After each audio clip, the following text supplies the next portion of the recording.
Recording. Hey, what's happening? Eh, good timing on my part. I'm gonna grab my tea while you guys are getting set up. Sounds good.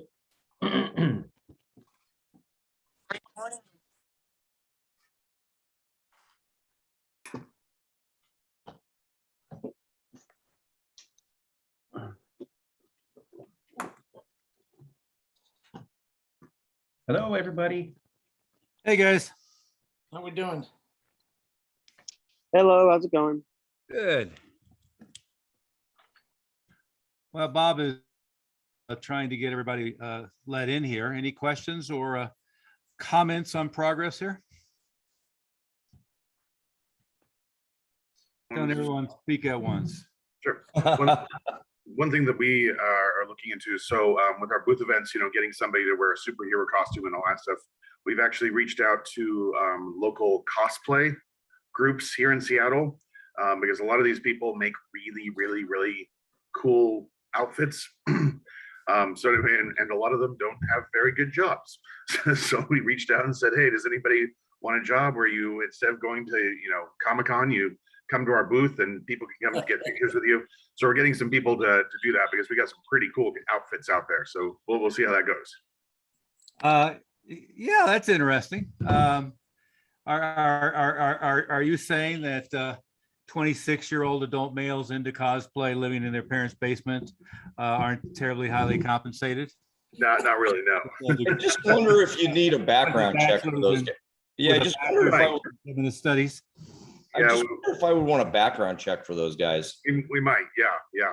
And of course, when we told them, we're like, yeah, no Deadpool outfits, nothing like that or whatever. But we got somebody that does a really good Star-Lord, and then somebody that does a really good Captain America. And so we're like, okay, cool, let's see how they do here. So yeah. And then also some people from Star Wars that do some really good Star Wars outfits also. So yeah. I think it's great. It's great. I've always, whichever teenage black belt who drew the short straw has always been the one that wore the costume on our side. But I think it's much better to have somebody there who would actually like to be there and is happy for working for sub minimum wage. Yep. Yeah. Well, it works for me. You bring up a good topic though, Jason, with that is, one of our schools, the guys in Fresno, and they were from just purely live events, not from any of the other stuff. They were running so much intro traffic through the school. Now, you got to keep in mind, Fresno is not exactly, prime demographics. So they had a high rate of having to screen events and screen the people coming in the door. But they were doing, what was it, Jeff, at top, maybe 500 or 600 intros a month, purely from live events. And, and they also were doing really well on big referral events too. But from, a booth out at live events, they were just unbelievable traffic. It's the one and only time I've ever visited a school and said, you need to rent that space next door and make that 1,500 square foot space next door just an intro and enrollment space, because they had no dedicated intro room and they had one office where they were doing all the Yeah, they ended up getting the spot next to them just to teach the intros. They were getting so many, but they're the ones that really came up with all these places that we didn't even think about that at that point in time. Like the Home and Garden they went to and got 200 leads, and they're the first ones that I can remember that did the farmers market.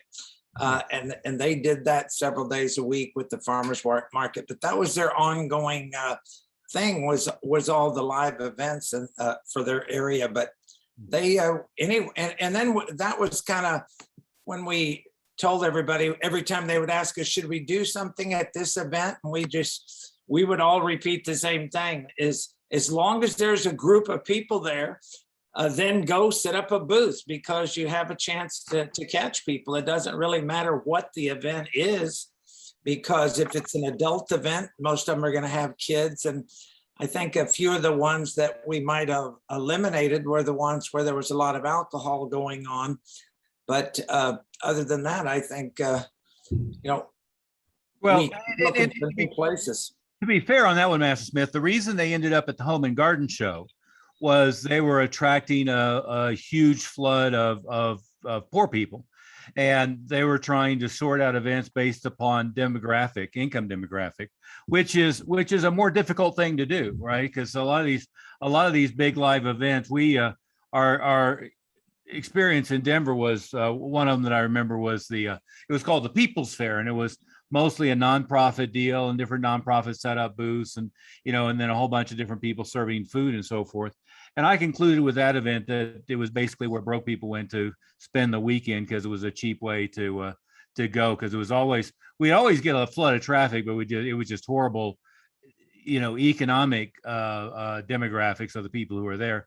And that's why in their case, they went to the place where people are looking for, granite counters and wolf ranges and sub-zero refrigerators, and found out what it was is upscale, upper middle class families dragging the kids along, and the kids were bored as hell. Where I was going with all of that, though, Jason, was one of the things that they started doing, which never would have dawned on me to be, even a productive idea, is they did the same thing you're doing, except they went and found people who are doing balloon animals. Like here, if you go to the old spaghetti factory, they always have somebody doing balloon animals and working exclusively for tips.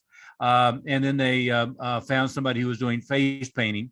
And so their booth ended up being, the balloon animal, usually a high school kid or college kid who just enjoyed doing that and would work for tips. And then somebody who did face painting.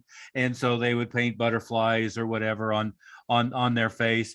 And then you end up with a person in costume, the cosplay, what you're talking about. And it's all different iterations of enhancing and expanding the concept of the prize wheel, of different magnets to bring people through the booth. And by the way, I've seen it done right and done wrong. The right way is to essentially have pipe and drape, and they have to spin the wheel, win the prize, then they get their picture with Captain America, and then they get their face painted or they get their balloon animal or whatever, right? The wrong way to do it is somebody can go and get a picture with Captain America without feeding their way through the line. So you always want to organize the line so that they have to sort through, fill out the lead information, and make the appointment before they do any of that other stuff.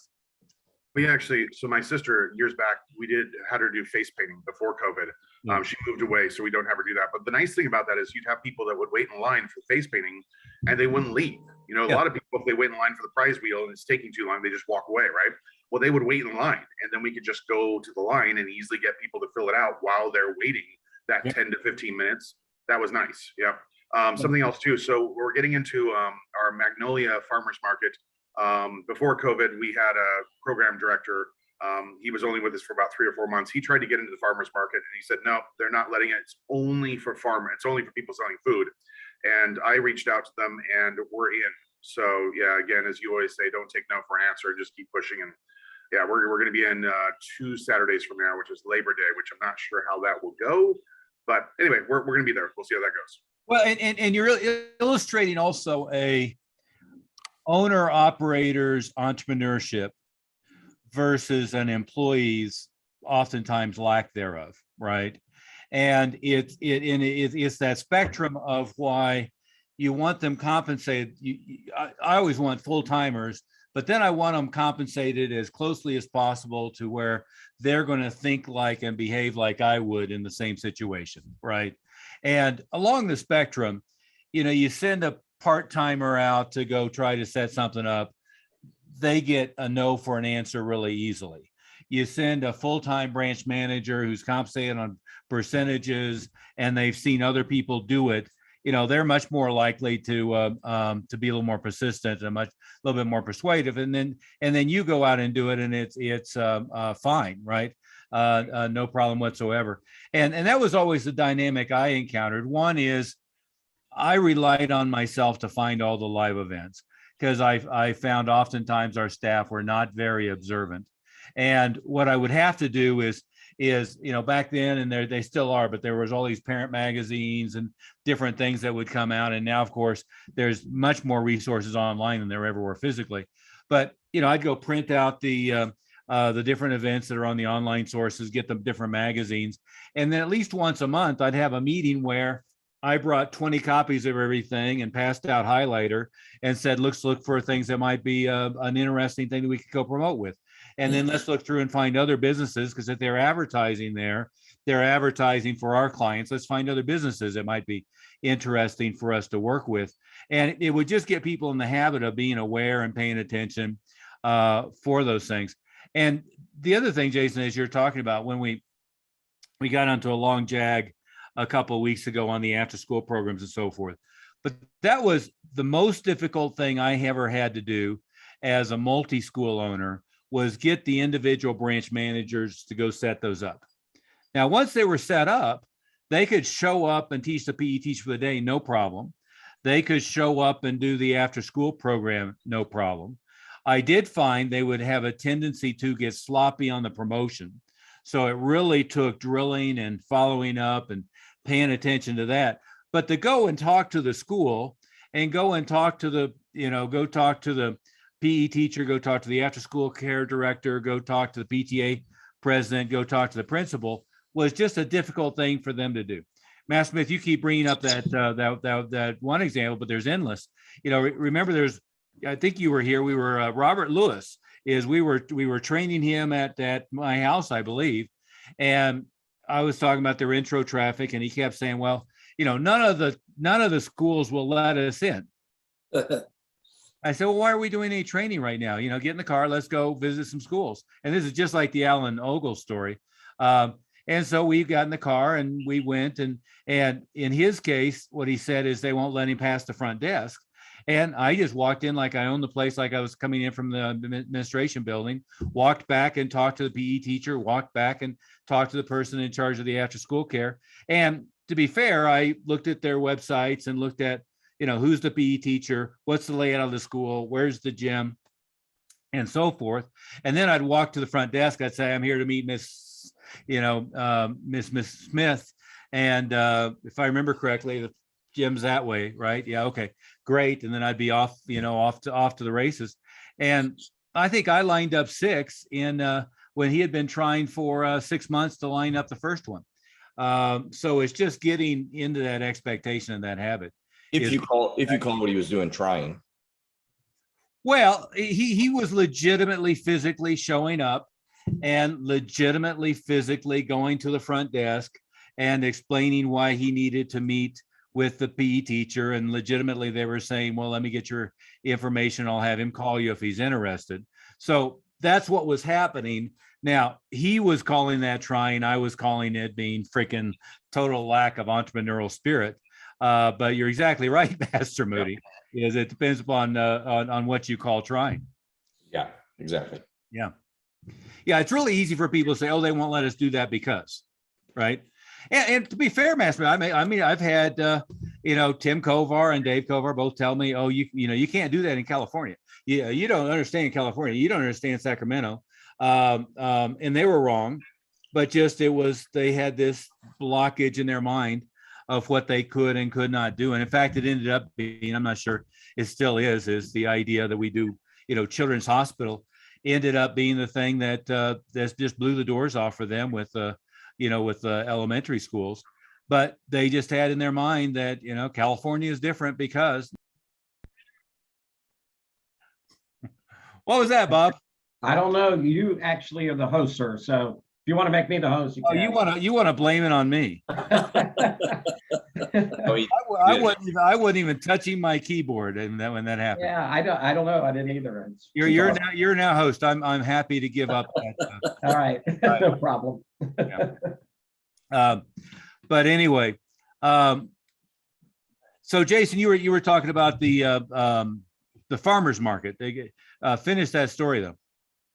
Yeah, no, I mean, that's just the main thing. So we're going to be doing it 2 Saturdays from now, which is that Memorial Day weekend, right? So that's the only thing that I'm not sure about is might be really good because a lot of people will be there, or might be terrible because everybody's out of town, but we're going to be there. So, and then I would expect Labor Day to be good. Okay, cool.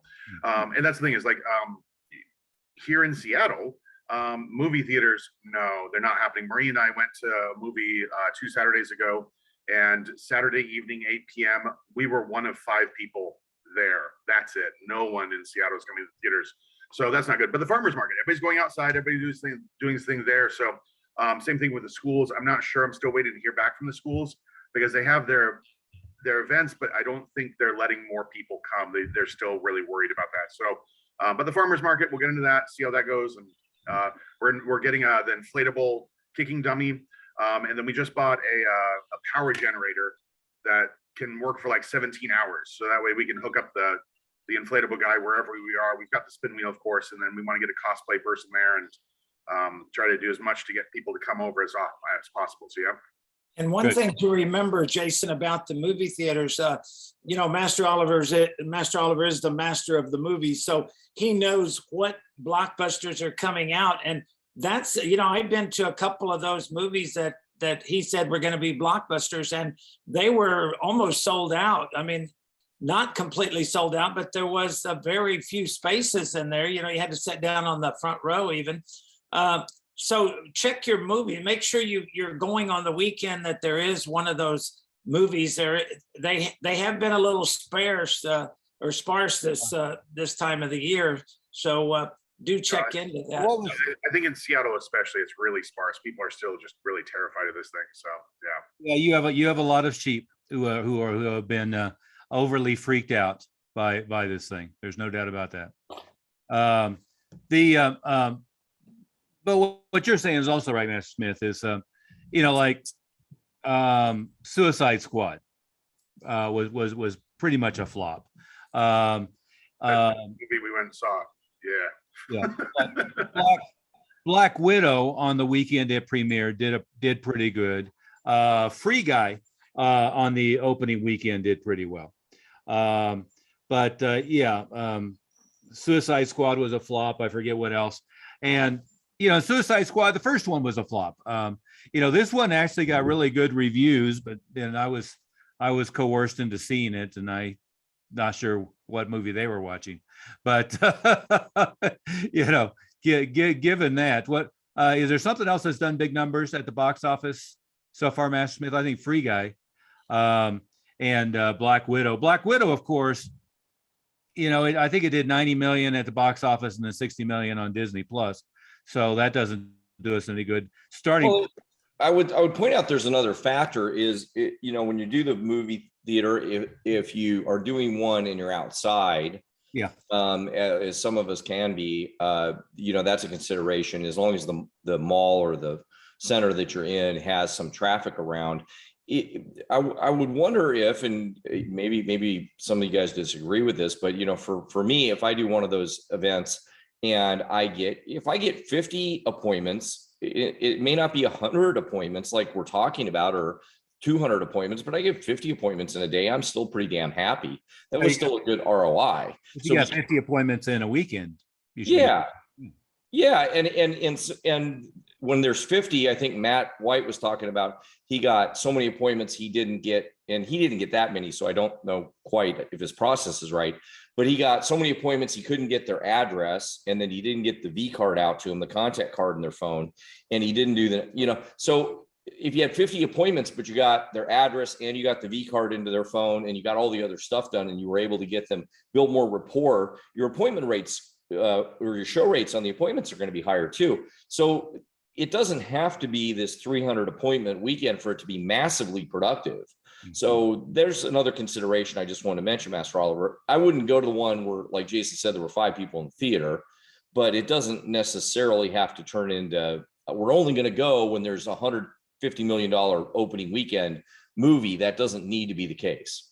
Well, and the example you're giving in your case is you're actually can set up in the shopping mall outside the AMC theater. Right. And now you're getting the mall traffic and you're getting the theater traffic, which if a big theater is set up that way is more or less the best of all worlds. I know here in Denver, you know, before they all went to the big 30-plex, is most of them were in shopping malls. And we had chains of theater that that wouldn't let us in, you know, like Man Theaters for years wouldn't let us in, but they were all in shopping malls. So I just make a deal with a shopping mall and end up, you know, at the table right outside the Man Theater. And I was fine. You know, more and more, that may or may not be the setup. If it's a big theater set up like it's a freestanding Walmart in a parking lot, you're not going to have luck with that idea. And if it's attached to, like Matt Smith, where you and I like to go to, or in Chase, the one in Belmar, it's part of a mixed use retail office residential, and there's a ton of traffic out in the sidewalk. So if it was hard to work with the theater, it'd be easy to work with perhaps it'd be easy to work with the shopping center there. Yeah, but I guess the point also is it doesn't have to be $150 million opening. If it's a $30 million opening, there's decent traffic. There might be enough to get 50 appointments at a movie theater traditionally in the traditional format. That's not a bad thing, is my only point there. No, absolutely. And what Master Moody said about the numbers, I found when we were in one of the movie theaters and the numbers were real low, like we only got 35 leads that day. And if that was the case, we ended up getting, 34 appointments, and out of those 30 would show up and we'd end up signing up 15. So it's the percentages get better as the numbers go lower usually. So don't always think you have to have 200 or 300, even those 35s to 50s, they start adding up. I usually look at the schools from looking at their numbers on the schools that are getting 20 enrollments and up. It's been pretty consistent that all of them have been doing whatever they had to do to get 100 leads. That's been like the magic number. So if you're not generating at least 100 leads from your internal events and your bandit signs and rack cards and movie theaters and school and internet, then you're not really working it, because to get 100 leads doesn't take that many events usually. Sometimes they don't pull as strong. So that's why Master Oliver always says have a multi of 15 or 20 of them and across the board. And that's direct mail. That's your birthday parties. That's your buddy days. I mean, don't forget about all those things. Yeah. When I talk to schools about their marketing, when they tell me that their enrollments have been down, the first thing that I look at is, what have you been doing for marketing? And they usually can only come up with one or two things. And then their excuse is usually that brings in a lot more people. Well, remember, this is kind of a new norm now. We know that we've got to do a lot more things. So if you don't line up your events from your internal to your external events and list them and then put them to a calendar, I find a lot of times they're telling me, well, I ask them, what are they doing this month? And they say, well, next month we're going to do this, and November we're going to do this. But I'm saying, okay, well, what are we doing now? Because you've got to generate enough stuff, whether it's, internal, external, internet, do it all. Well, and that is almost a universal, is the schools that don't have enough enrollments are just relying on one or two things. And it's by the way, it's the great sin of essentially the success we had during COVID, is we had Kate and gang at Elite Digital, AKA link selling, hitting it out of the ballpark. And we had Rev Marketing with pay-per-click and search, hitting it out of the ballpark.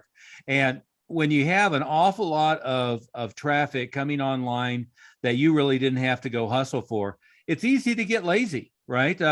Matt Smith, we were having that conversation, 6 times in the last 2 months now with Alan Ogle and with Stephen and Amanda. Is, Alan said, well, our Facebook leads are down, is why we don't have many enrollments. It's like, well, okay, that should be 1 of 20 things you're doing. What else are you doing? And the response, Master Smith, just as you said, was a list of things that were in October and in September, and nothing that was in May, June, July, and in August. And that's the biggest sin. And what some of them do, Master Oliver, is they don't know where to go. They don't know they can use the internet to do searches to see what activities are going on in their area. Check with their Chamber of Commerce, check with groups in your area and see what events are coming up, because there tends to be a lot more than you think. When I was out at Sal's in San Diego, just us noticing in the park, that was something that we didn't think about. But then we saw a lot of traffic in the park, and then we saw vendors in the park, and then that was another something he could put on his list. And then he had the farmer's market going. So it's those kind of things that you've got to stay busy with, and constantly, when you're out, look for things to do, see where crowds are, and then make sure you know how to use the internet to do your searches for your community activities. Well, a few of you are old enough to remember, Tom Peters in Search of Excellence and all of that. And one of their principles, and I think it was from the Skunt Works at Lockheed Martin, but they call it Management by Walking Around, MBWA. And I got to tell you, Matt Smith, we all know where most of the big live events happen in our area. You have a meeting facility of some sort. You have some convention hotels. You have big churches. You have elementary schools. You have parks, so big outdoor parks. And literally, it doesn't take much effort to once a week go by, and pop by all those different places and big rec centers. And I would at least once a month go in every rec center and look at the flyers and ask the teenage girl at the front desk what they had going on and what was coming up and what was exciting, and walk into all the elementary schools and touch base with the people I knew and find out what they had going on, and pop into the big churches. And you're right, a lot of that stuff is online. There's an infinite number of all about kids or kids pages type of websites nowadays, where anybody and everybody, promoting anything only slightly bigger than their kid's birthday party are going to post it up online, for all to see. But and libraries too, libraries and community centers, they all have all kinds of people put their flyer there on their bulletin boards, and that's where they tend to advertise those kind of activities. So you just got to look around. Yeah, absolutely. So that's great, Jason. That led us on to all kinds of things, but there's huge amounts of opportunity. Clearly, you're going to have some of these events get freaked out because of the Delta variant. And clearly you have cities like Seattle, Portland, LA, New York, where you have an awful lot of more fearful people than you have in, say, Orlando and Houston and so forth. So you've got to account for those things. And, just the organizations, you've got to account for it. But the reality is there's an awful lot of things that you can find. And even going back to March and April last year, is with all the big elementary school stuff, we had some big home runs, just shifting it all online and just shifting it to be like a webinar where there was a landing page. They register. That was the online equivalent of a permission slip. And then it was a Zoom class. And the kids, just like PE class, could come into the Zoom class and do the class. And then you had to do it more like a PE teacher for the day, where outbound calls had to go out to everybody to make appointments. But what do we have? I think the biggest one was 480 kids registered or something like that for one of those things. So that was a big opportunity too. And again, what we do sometimes, go all the way back to the beginning here, is we hear these numbers like Steve and Amanda Christensen got 380 leads and 320 appointments at one event, and discount the fact that the more of a relationship you built with people and the more you pay attention to the process, that's just as big a factor of how many enrollments you get, right? So a big event like that, it should be at least half of them show up for an intro and at least half of them enroll, and you can beat those numbers, but that's kind of the worst case, bottom threshold of hitting the benchmarks. But as you said, Master Smith or Master Moody, you could do a small number of people, but get 80% to show up and then get 80% to enroll. And then it's much more like the referral from the, for the person next door who also got 3 postcards and a letter from you, a much more solid enrollment. So both of them are really worthwhile and none of them are worth discounting. The other thing you were saying about the getting it lined up with staff, there's a decision to be made somewhere along the line as you get bigger and bigger, which is, do I basically hire somebody full-time to do these kind of outreach activities? Greg Macy with 3 locations in Fort Collins has that. He has a full-time marketing person. Or do I really ramp up and spend a lot more money on real paid advertising? Do I really do a lot more direct mail? Do I go into local newspapers? Do I do newspaper inserts? Do I explore TV? Do some of that stuff?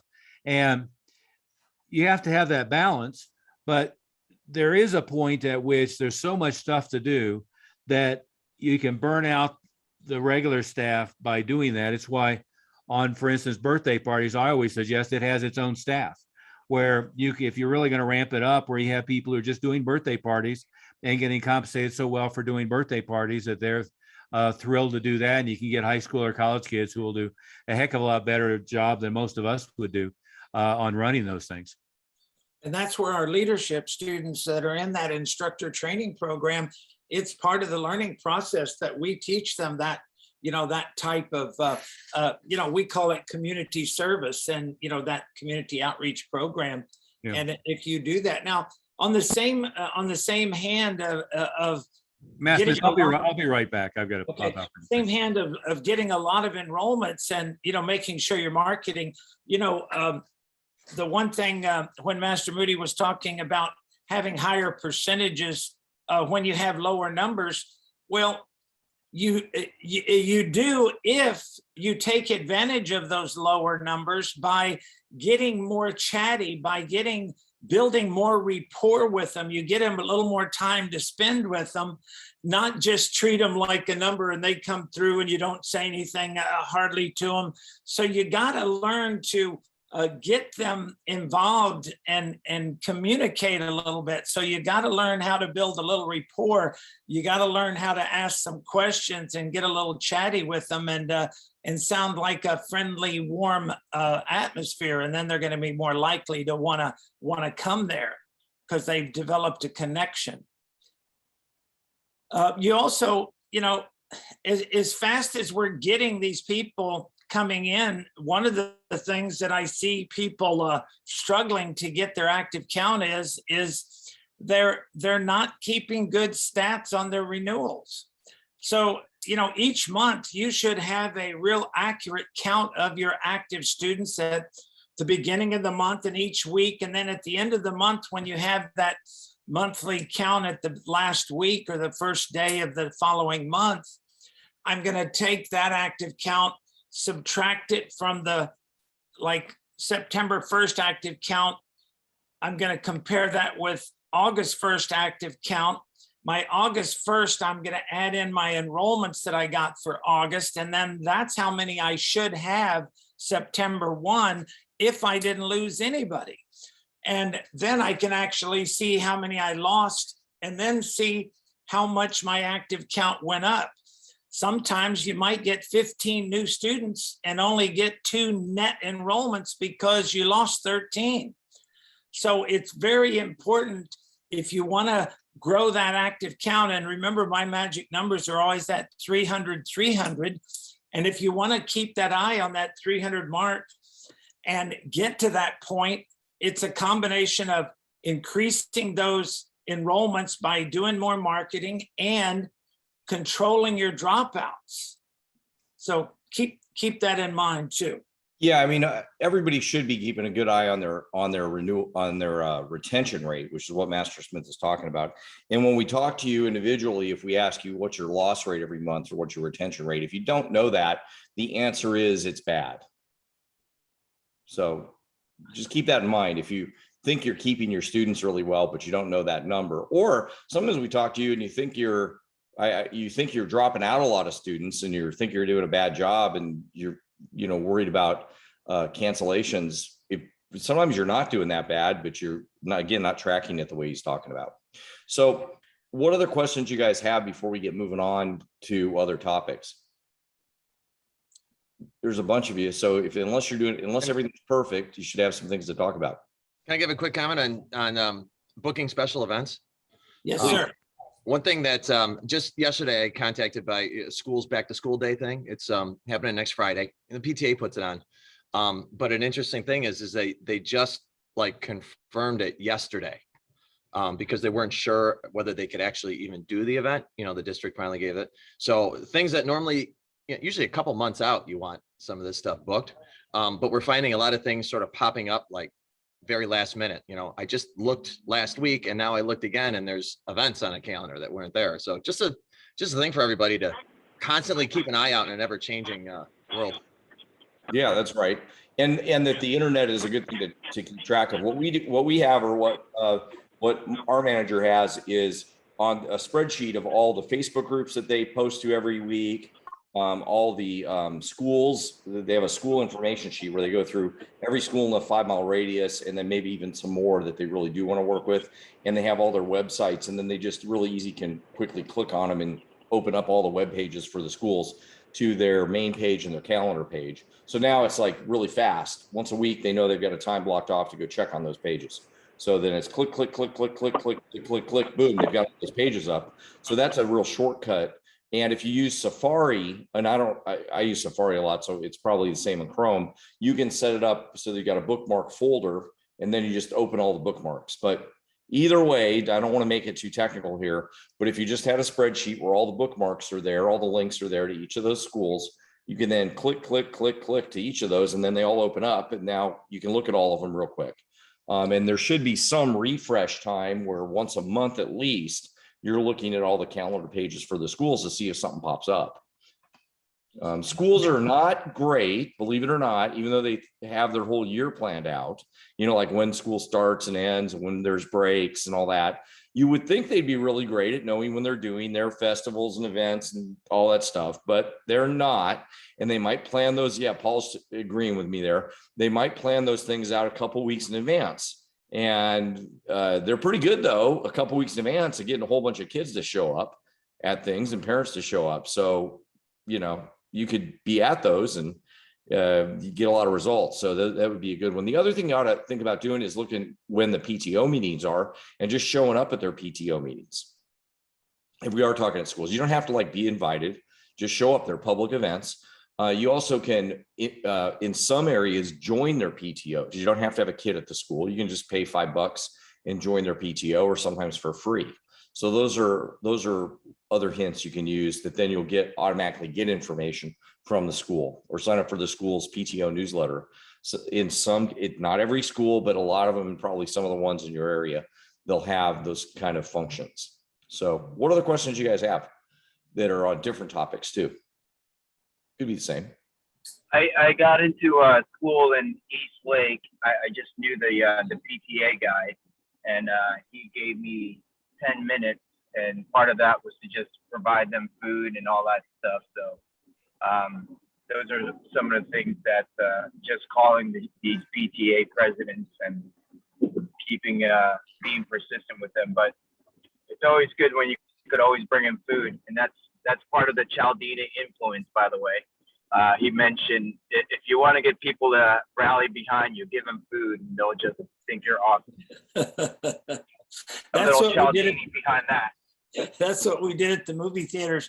My wife would take the managers at the movie theater on Saturday, those Mimi's muffins, you know, that cafe Mimi's. They make their own muffins, and she would take a couple dozen buy for the managers on Saturdays, and it paid off. They let us in the theater whenever we wanted and didn't charge us. We didn't even have to go through National Cinema to get in there. So we had banners up in the movie theaters that they let us keep all year. So get to know, you know, learn how to snooze these people a little bit.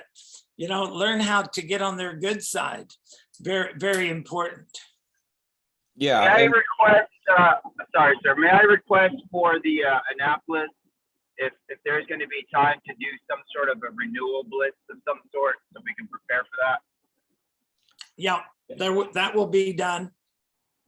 Yeah, we'll talk about all that stuff and walk you through. That's why it's really important for you to be at Annapolis.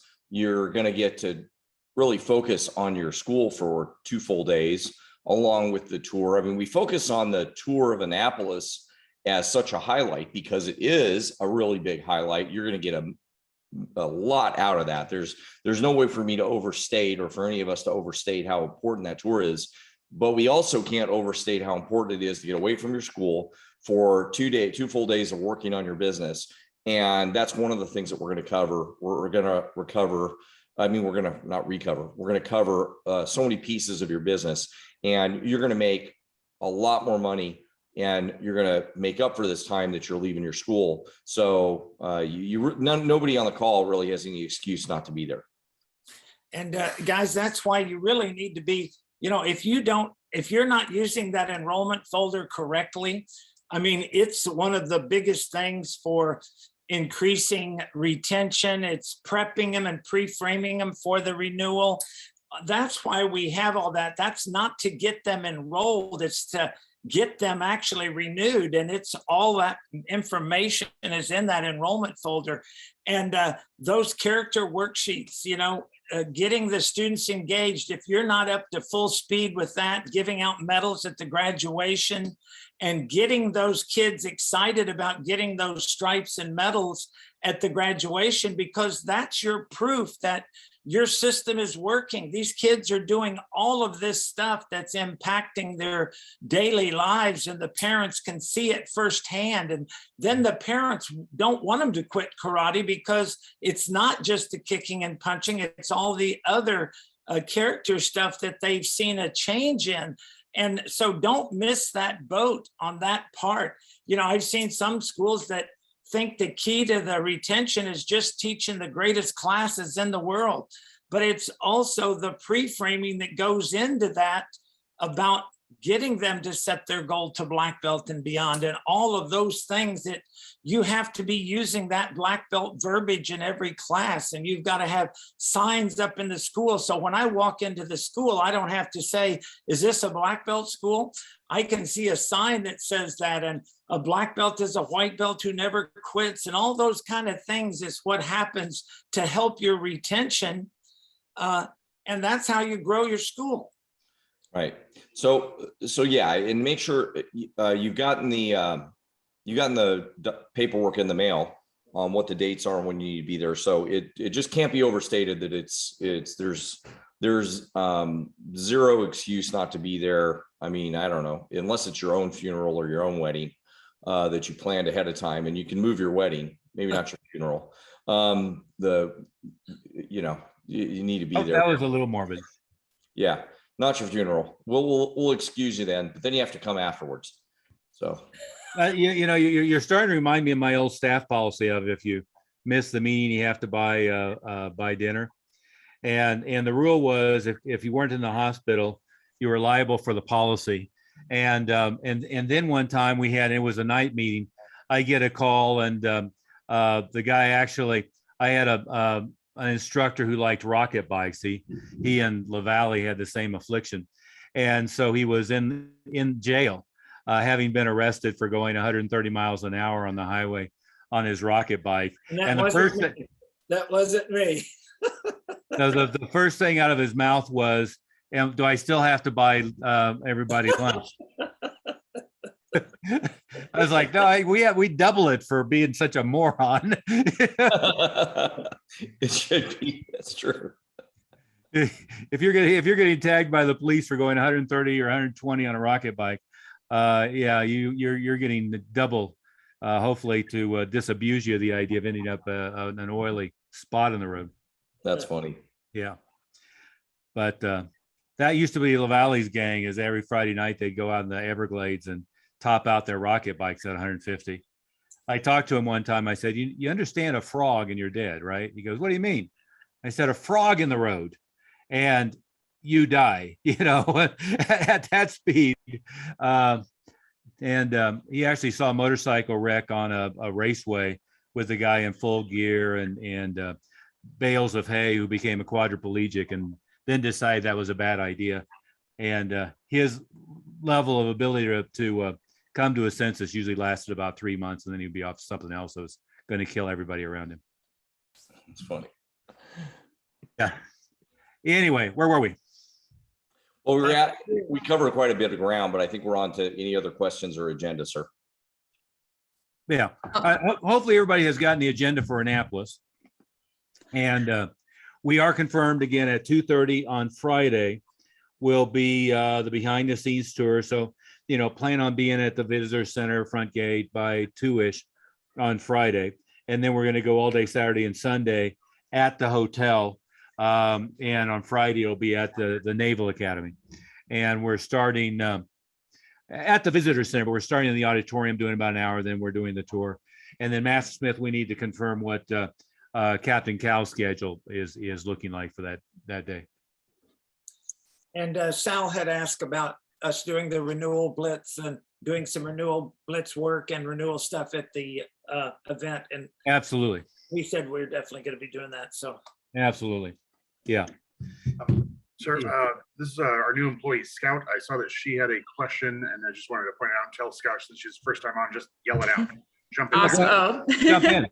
Thanks. Yeah, no, I was actually just going to follow up on something that Master Oliver was talking about before. You said you had, some managers of your different branches go to these schools, and even though they talked to everybody there, they just weren't getting any traction. And then you went and you made it happen. And I was kind of curious if you could go into a little bit more detail of the do's and don'ts on like how to talk to people.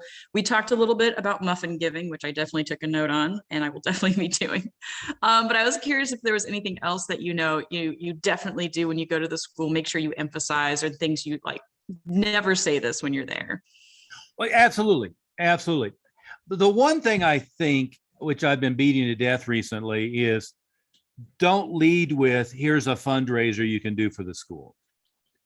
Is sometimes that, well received straight out the bat.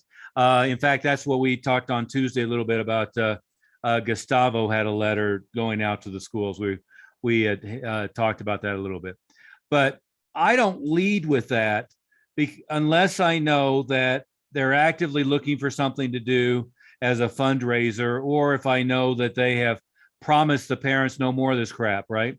And what my sense is around the country is that parents have gotten pissed off and irritated with the kids are schlepping around selling $3, $5 chocolate bars and Christmas wrap at Christmas and so forth. And anecdotally, my son's school his elementary school would proudly say we do one and only one fundraiser a year, and that was a big deal. So if I had gone in and said, here we have a fundraiser for you, their response would have been, well, we do the fun run and talk to the PTA, and if we ever decide to do something else, we'll let you know. I mean, that would just be the response, right? Now, the truth was that's a bold-faced lie, because they also do a book fair where they get a big cut. They also do a bunch of other before school programs, and I'm sure they get some money off of those things. But their lie to the parents were that we don't do any other fundraisers. So if I approached it as a fundraiser, they would, stop it in its tracks. The other thing is the basic entrepreneurial tenet of there's a lot of ways to skin the cat, right? And I look at it this way, let's say this is the school, and I can get in by having my most excited A+ parent who happens to be an involved parent at that school, maybe on the PTA, maybe, PTO president, whatever it might be. I can have that parent walk me in and introduce me to everybody. And that's the easiest possible way to gain access. But within the school, what I have found, even within the same city, even within the same school district, even with the same structure on paper, some of the schools I did had PE teachers who were very strong presence. I mean, almost the principal, anytime the principal wasn't in the building, right? Or things went to that person rather than going to the principal. I've had other schools where they had a principal and an assistant principal, and really the assistant principal did everything. I've had other schools where they had somebody in charge of after school enrichment programs, daycare, one thing or another. who really was an integral part of the school staff. I've had others where they're like a low paid hourly person who has no authority and oftentimes are contracted out from local parks or the local YMCA, and they don't have any say whatsoever, right? But I guess where I'm going with that is I always go to the PE teacher and whoever does after school programs and after school enrichment or daycare first. And I always go to the principal last, right? One, because the principal tends to have gatekeepers. And so there's people who are, literally blocking their office, trying to get you to prove that you have a reason to meet with them. And number two is they're much quicker to say no. If for no other reason they just don't want to be bothered, than say the PE teacher, which I find the PE teacher is much easier to get excited. The person doing after school daycare tends to be easy to get excited because one of the benefits are you're going to come in and do this program after school and all of their kids can come and do it with them for free. And it lets them sit in the office and play on the Mac or whatever, take some burden off of them, right? So that's a long way of saying is there's a lot of different people in the elementary school. The key is getting an advocate and then having that advocate help you get the approvals from everybody else, rather than perhaps going to the primary decision maker, getting a no, and then you're kind of out of luck, right? Because once they've said no, it's harder to get them to now say yes. So I tend to start with, for anybody who hasn't done a lot of this, just on the ID cards for every student for a week, write down what school they go to, who the PE teacher is, who the principal is, identify in your mind who your most pleasant and engaged parents are, and then ask those engaged and pleasant parents to walk you in. And then have them walk you in and introduce you to the PE teacher and introduce you to the person who does after school care, introduce you to the principal.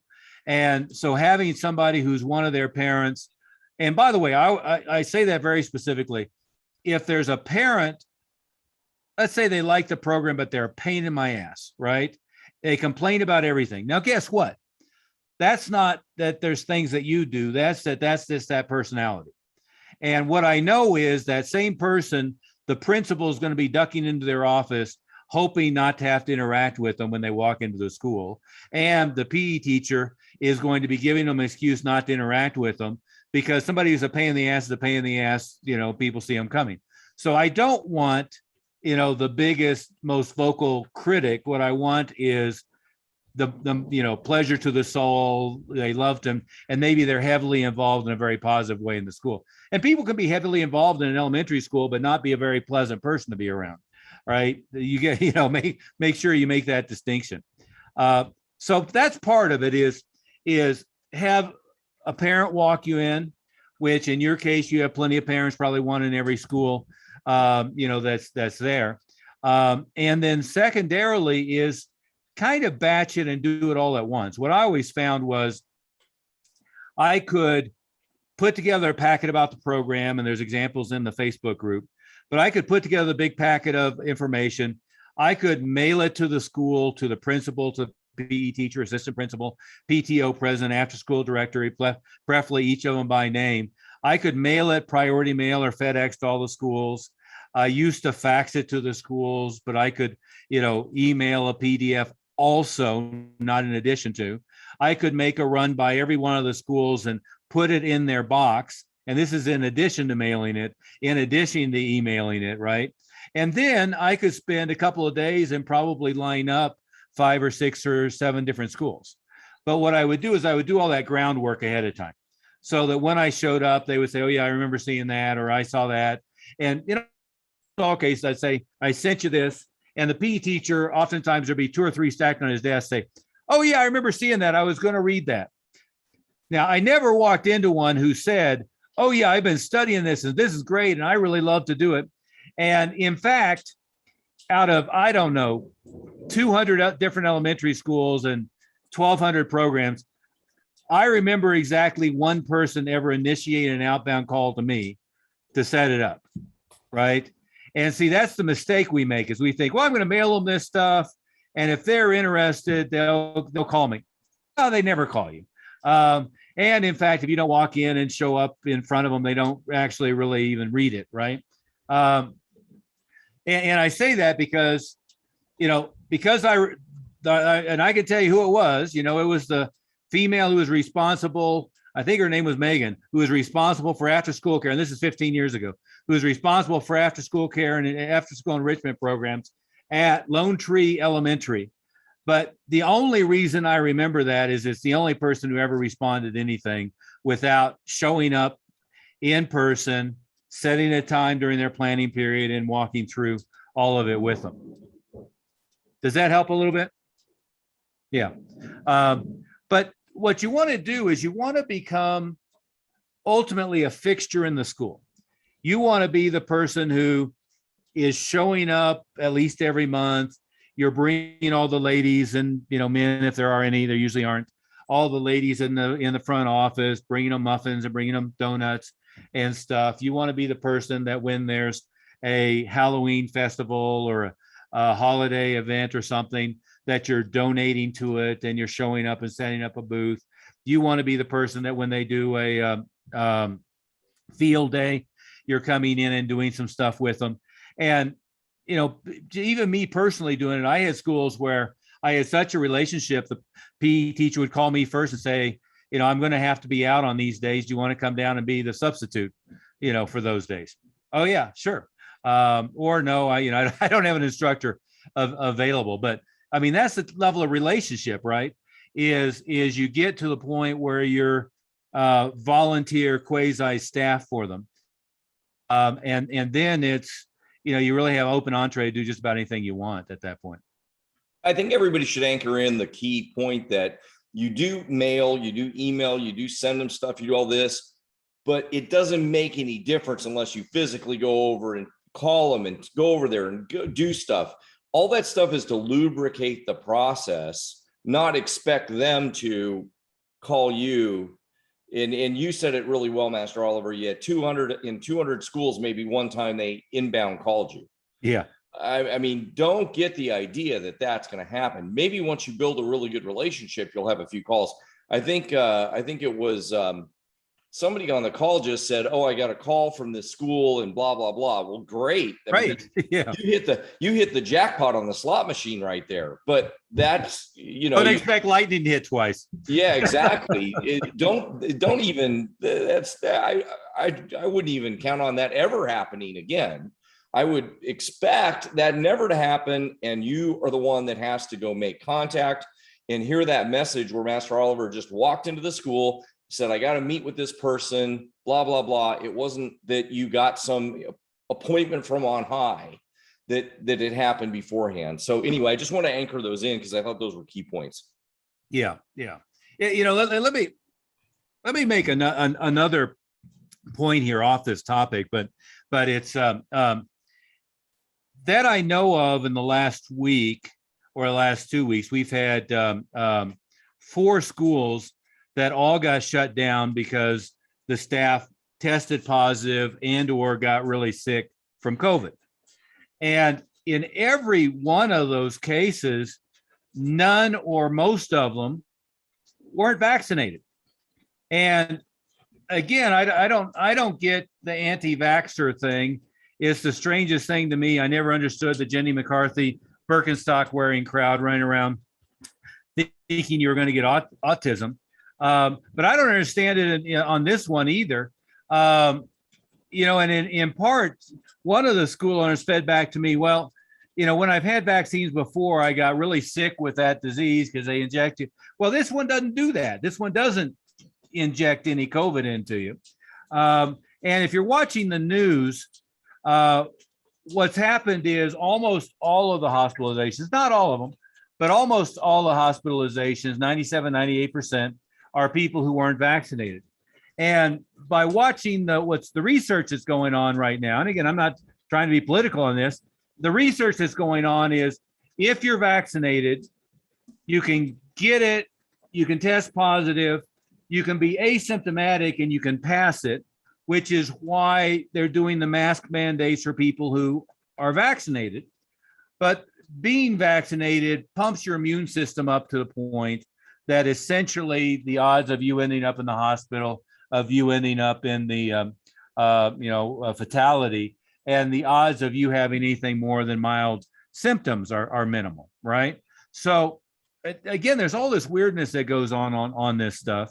What I hate is when on one side people massively overreact, and I've quoted the New York Times study a number of times about the difference between the way that the average person who considered themselves a Democrat or a liberal and the average person who considered themselves a Republican or a conservative were viewing this with a complete skew on hospitalizations, fatality rates, and so forth. So the more liberal somebody was, the more off base their numbers were in their mind and the more deadly they thought it was. But on the other side is the rationale should be make sure all your staff is vaccinated unless they have some medical reason not to. Clearly, there's an argument that if you've had COVID recently, you have immunity built in, but they're showing that the immunity from having the previous strain isn't as high from the natural immunity to Delta as it is the vaccine to Delta. So, I think we're in a very important position because we're asking you go be in front of an audience of 10,000 people and get 380 appointments. But by God, I mean, be protected when you do it and make sure that you're reasonable about it all. And we've always been in the situation. I've known this since I was 14 years old. We've always been in a situation where we're being exposed to every disease known to man. And this thing is the whole idea of it being a novel virus is one of those things that you didn't build up an immunity to based upon being exposed to everything else, right? I was saying the other day, I started getting the flu shot every year about 4 or 5 years ago, but it's because I wasn't in the schools every day and wasn't being exposed to 852 kids a week, and therefore had a lower immunity levels than I did before. But all that logic doesn't apply to this because it's a completely new thing that nobody's built up an immunity for prior to spring of last year. So I wanted to get that off my chest. I keep having these conversations, and Master Smith and Master Mooney and I have these conversations behind the scenes of, oh my God, come on, guys, let's get let's get a grip on this stuff on both sides, and be fairly rational about it. But those same cases point out that you've got to be able to do first, second intro enrollment by Zoom again. You've got to be able to do renewals by Zoom. You've got to be able to run the classes by Zoom if necessary. And you may need to be running classes by Zoom because, there's not just a spike in a positive test, but there's a spike in fear again, right? So it's the emotional reaction of your student body that determines whether you're going to have big classes indoors in your facility or whether the Zoom classes are valuable. And at the same time, I would say if you're in a place where in the summer, and this is certainly not Arizona or Fort Lauderdale or whatever, but if you're in a place where you can do outdoor classes, do outdoor classes, do classes in the park and all that stuff. That'll make everybody have fun, keep them engaged, and let them have fun before the summer is over. I hope my background noise isn't too bad. All of a sudden, it started raining massively in my background here. It's fine.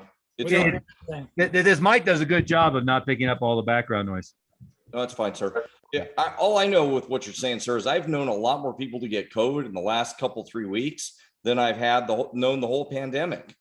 So, and what you said is well said. Regardless of your political opinions, I think this is a lot like when we first started this thing. Regardless of whether you like Zoom, your political opinions, or whatever, you had to run your business a certain way. Regardless of whether your political opinions, you're like this or this or this, you got to get the vaccination because otherwise you can get sick. And you really don't have. We've got to run the business agnostically, and that's an important point moving forward for everybody. You got to run your business agnostically, and unless you're strategically got a reason, like you do a lot of times, to have an opinion that might have some political bent. There's a strategic reason to do that. Yeah. This is one of those that we've got to kind of move forward on. Well, I mean, theoretically, it's still a free country. I mean, do your own research and pay attention. Theoretically, sorry. Yeah, theoretically. Yeah. Well, I mean, Don't go on to that, but it's okay. In the age of social media based in Silicon Valley, I'm not sure about that, but do your own research. But when you do your own research, don't listen to opinion people, whether it's watching cable news. I don't care whether it's Fox, Newsmax, CNN, MSNBC, or anything else. Just makes you stupid, because there's no conversation that's going to be had in 5 minutes with 5 people arguing that's going to enlighten you very much. But go in and read the reports. If you're concerned about climate, go read the UN climate report and read the report. Don't read the opinions about it. If you're concerned about the virus, go to the Cleveland Clinic site and go through to the major medical credible sites and so forth. I have an opinion that most bureaucrats are morons and that most politicians are having a hidden agenda. But I always try to look at, what are the real medical professionals saying and what's really going on and what's the research showing and so forth.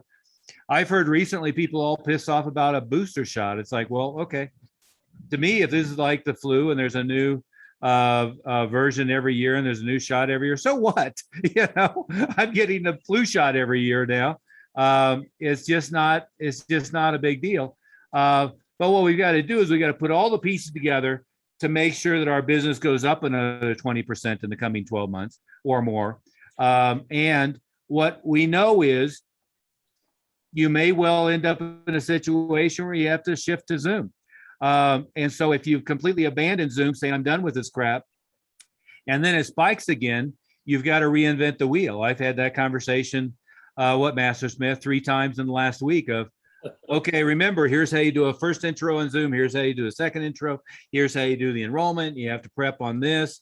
Here's how you run the classes. I mean, it's got like reteaching all the stuff that we taught a year ago, just because people kind of threw up their head and said, glad I never have to do that again. I don't know. It worked fine the first time and it worked fine the second time, but just be aware that that's what's in the pike and what you got to pay attention to. Any questions or comments on that? Rachel, you had firsthand experience on that topic recently. What would you add to that? No, I just actually completely agree with everything you said. We and continue to do training on it. We've done our lowered our virtual classes to just Tuesdays and Thursdays, and that's still been plenty. But all of our instructors are still familiar with running classes virtually. We still occasionally do enrollment conferences virtually just because some parents prefer it. It's easier to get both parents. So all of us are still familiar with it. So no matter what happens, having to shut down, we were able to open that up more broad. Our students were familiar with it. Our instructors were, so it went okay. And you mentioned something we haven't talked about in a while. We want to do enrollments for kids with all decision makers there. Typically that means mom and dad, and sometimes it means mom and dad and grandmother, or mom and dad, grandmother, stepfather, whatever. But the access to having Zoom as a tool gives you the ability to get grandma who lives in Omaha and to get dad who's stationed overseas or whatever plugged into the mix in a much better way than putting them on the telephone, and in a much, much better way than mom takes home the information and distributes it to everybody who needs to be done, right? So let's not forget that. Once we started doing enrollments by Zoom, and as you know, for the things that we do, we've done them for years. But once we started doing in the schools enrollment by Zoom, there was a lot of us banging our heads and say, well, why didn't we think about that to begin with? I mean, the biggest complaint is I can't get both parents at the same time, same place. Fine, dad's at the law office or mom's at her office at the hospital or whatever. Let's plug them in by Zoom and get them tied in that way. At least we have them in the essentially in the same room, And I haven't seen the degradation really in the rapport building quality and everything else by Zoom as opposed to face-to-face. I mean, we'd rather have them face-to-face, but I think Zoom is a really close alternative. Would you agree with that, Rachel? Have you seen the percentages on enrollments done by Zoom versus in person been pretty close? Pretty close. Yeah, I would say they're about the same. What we do, majority of it is we'll have one person in here, one parent in here, and dad who's, you know, in the military or truck driver or whatever on Zoom. So we still try to get the one parent in, because the one thing that we did find that was different is when people are on Zoom, it's a little easier for them to feel like they can walk, like, and you know, when you're in the room with someone, they don't just like stand up and go, okay, we're leaving, and walk out. Whereas on Zoom, it's very easy to be like, all right, well, we'll call you tomorrow. And And it's a boom, little they're gone. harder to keep the conversation going with them. Right. So it's nice to have one on each. We do those a lot. Yeah, excellent. Every single one of our enrollment conferences has been on Zoom over the last year, and 85%, 80 to 85% monthly renewals. I mean, not renewals, signups. So we're doing just fine. And it's really, we've only had one time now where I've got a parent that came in just by herself. Every other one is, I've gotten every single parent there. It's been, I actually really enjoy it. I think it's a huge improvement. And technologically, you know, compared to when we had to do bridge lines on telephones, or compared to when it was GoToMeeting, one thing or another, you know, it's finally at the, or Google, whatever Google's version of it is. It's the first time to me, Zoom is the first time it really nailed it.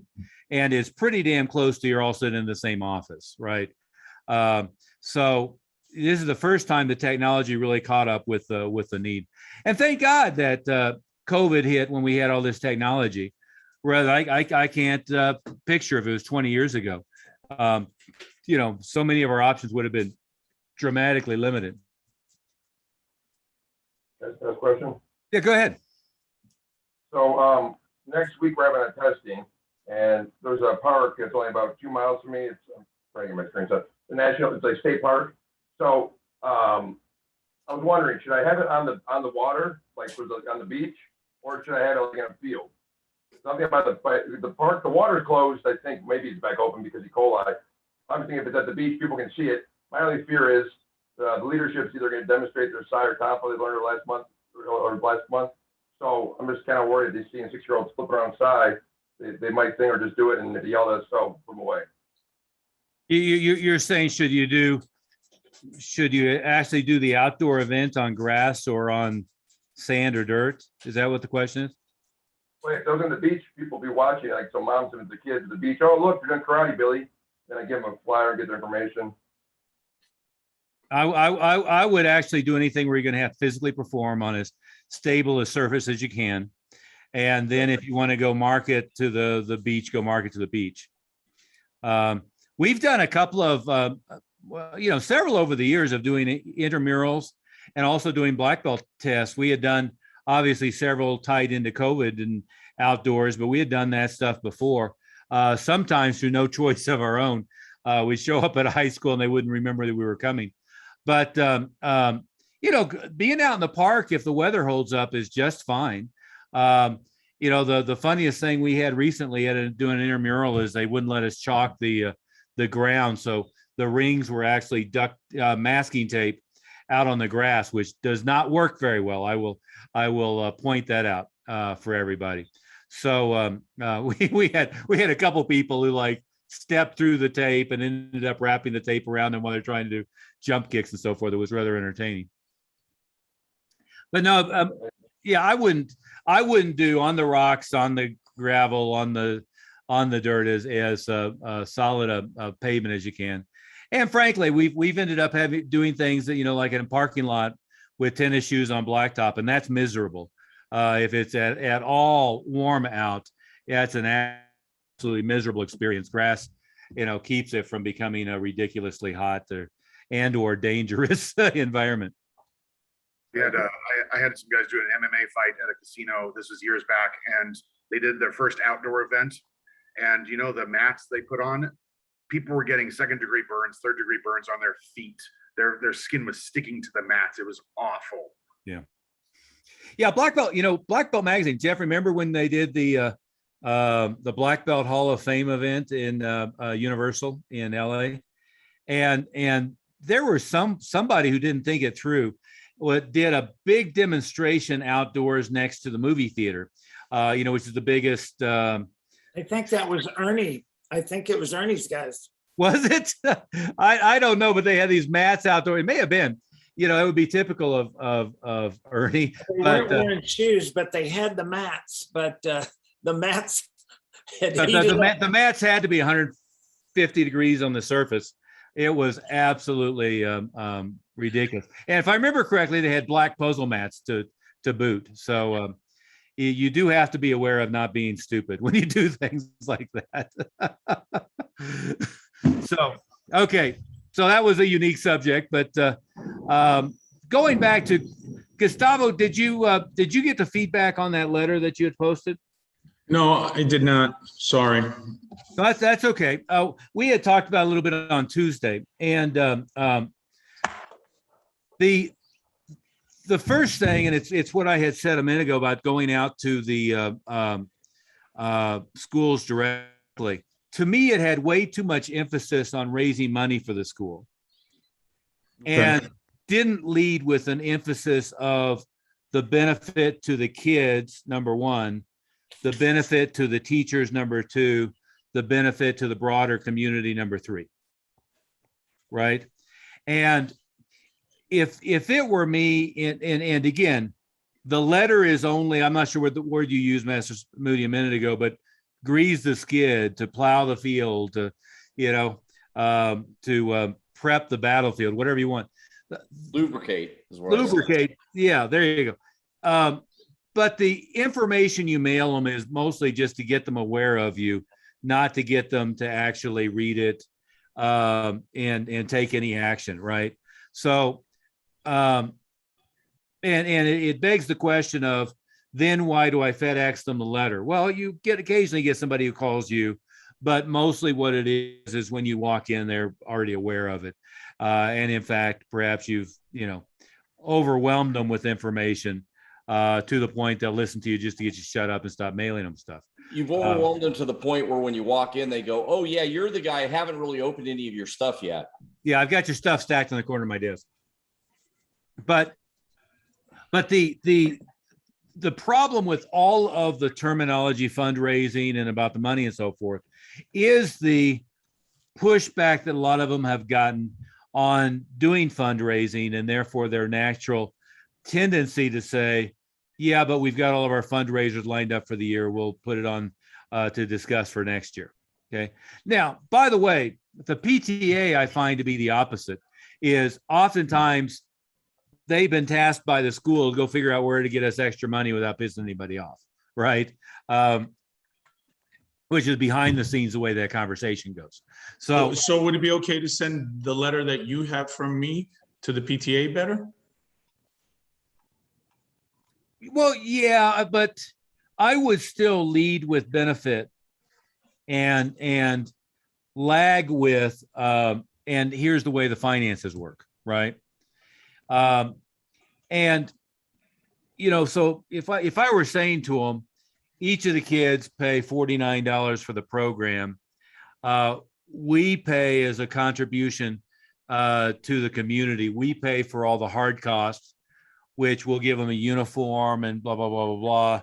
That's $75 of cost. Plus we'll, provide all of the staff, probably a couple of instructors to be there for 8 hours worth of classes, plus, one instructor to be there for the PE class. If I'm saying it that way, that we're making a contribution to, the local, to your school by doing that.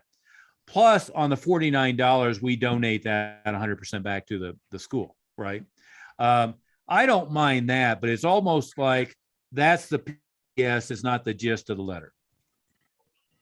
Now, what I find from time to time is I'll talk to some PE teachers or some principals that's really all they care about is, oh my goodness, like the PE teacher, I use the example, but we probably have 25 climbing walls and elementary school gyms around here that were paid for by our programs, right?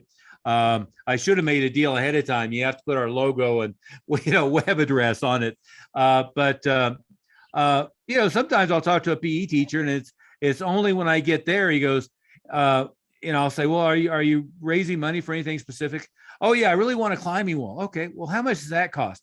Oh, it's $2,500. Oh, okay, well, fine. This one program should pay for that. Oh, really? You know, now I've got their attention, right? But the leading with the money can backfire too easily for a whole bunch of different reasons. If that makes sense to Gustavo.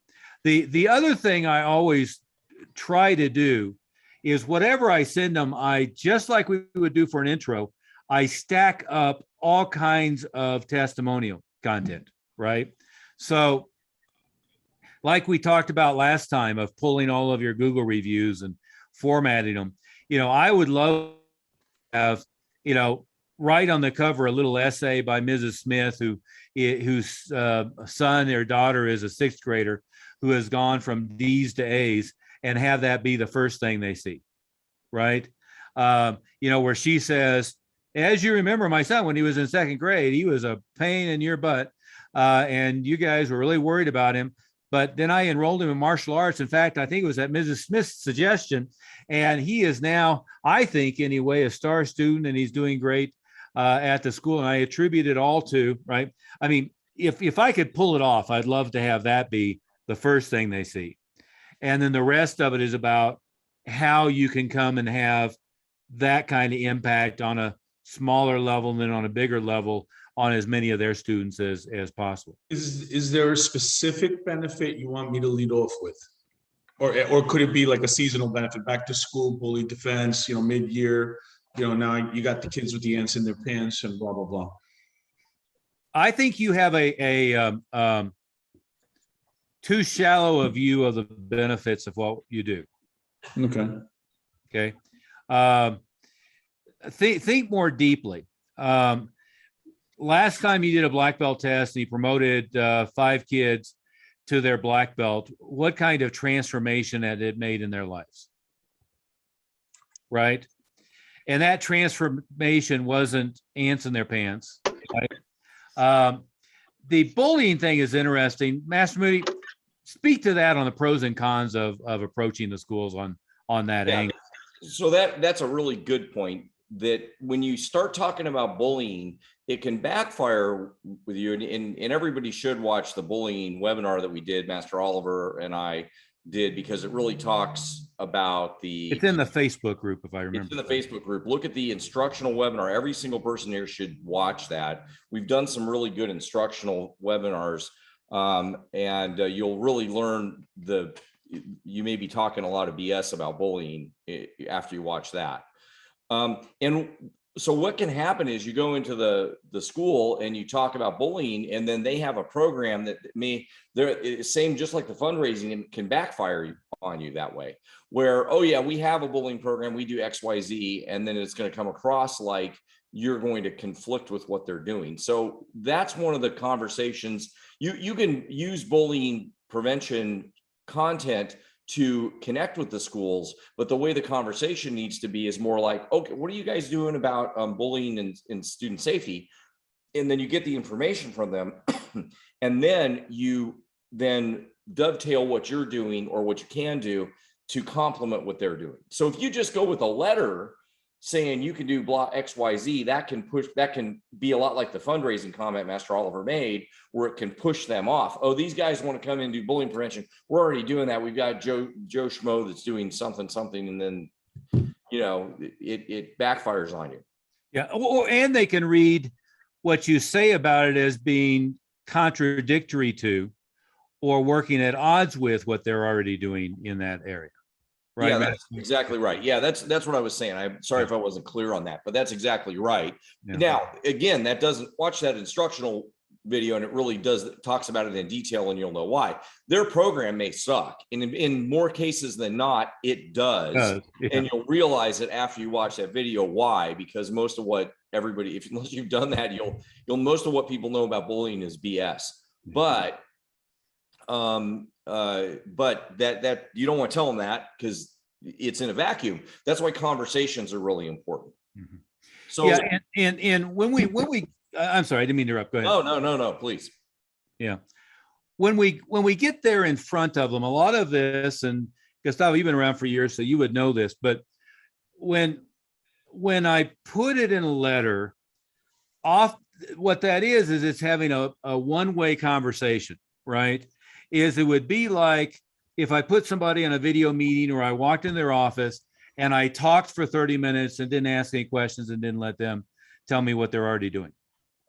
And we know in a sales environment, in a one-on-one sales environment, and I consider the schools to be as close as you get to a one-on-one sales environment.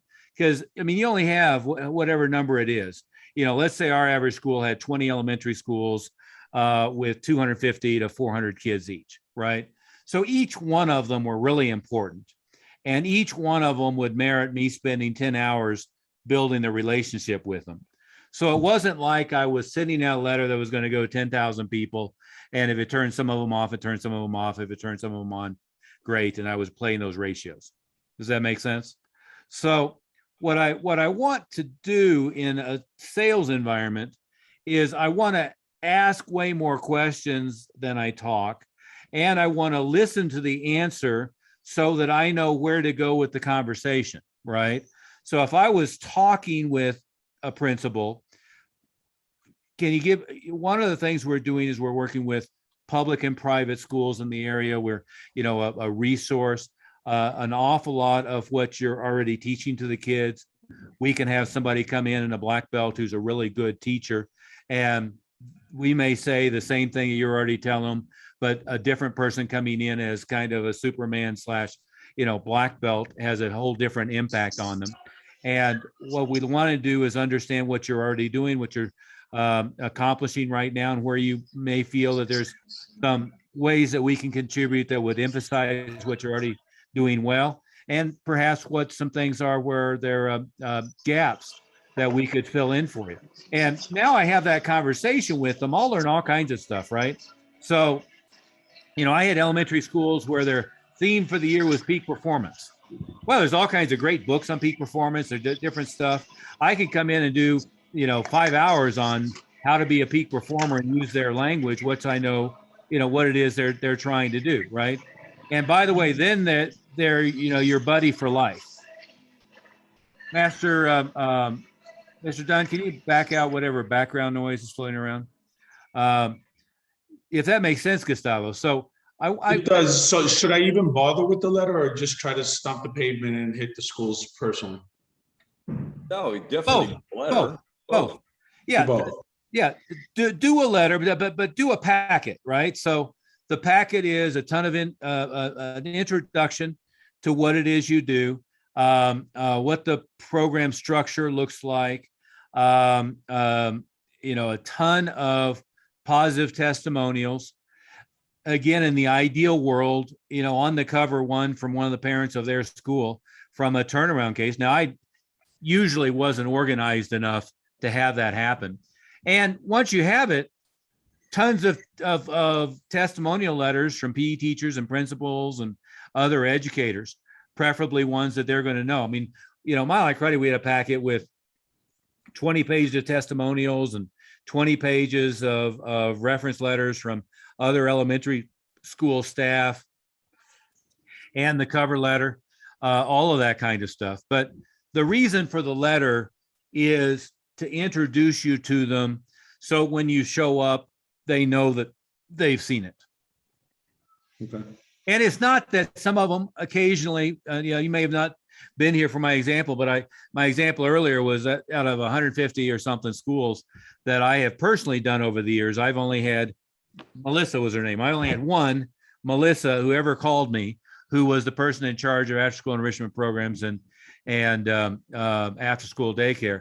But I only remember her and that one because it was the only one ever that ever called from all the stuff I sent. Every other time it was, I'd walk into the PE teacher's office and there's a stack of my stuff on the corner, which he would apologize quickly and say, I've been meaning to get to that.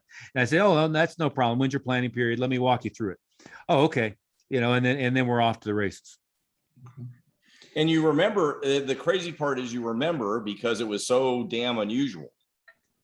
Yeah, but one of the things, and let me go to my somewhat flippant comment a minute ago, Gustavo, but this is important, especially important for the staff, is always go back to, in staff situations, in the black belt testing situations, in leadership training, always go back to some version of, if you could put you in a time machine, take you back to the day you started martial arts, and you can make a different decision, would you take it?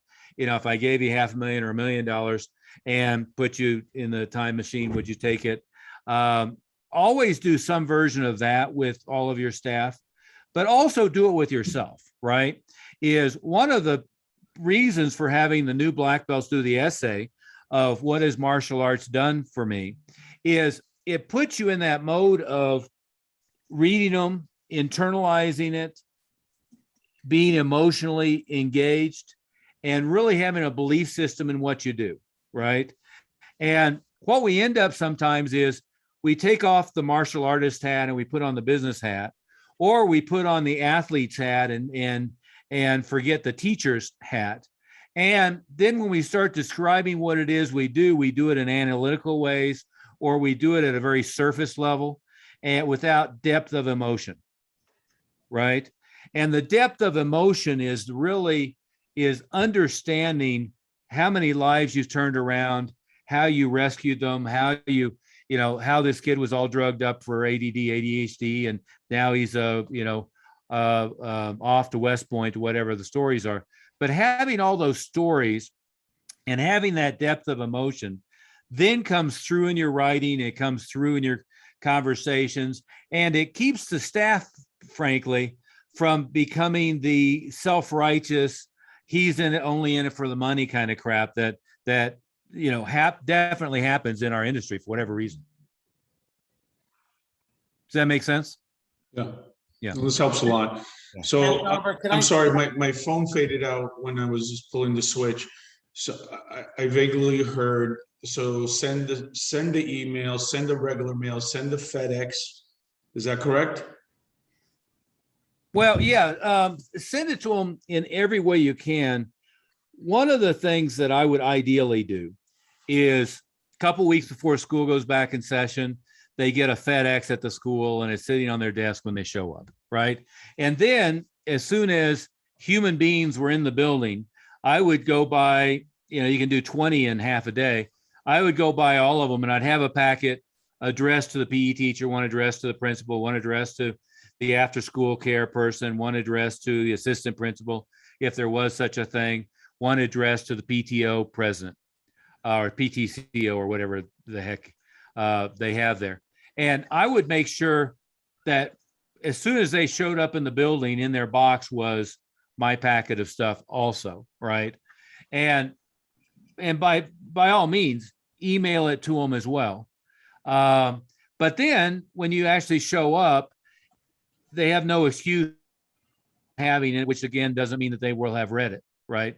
And by the way, just to say it again, sound like a broken record, never try to make a sale by email, never communicate this stuff by email, never try to set it up by email. What I want to always do in this case is be face-to-face, belly-to-belly, having a human-to-human conversation so that I can give them the picture of what the value is, right?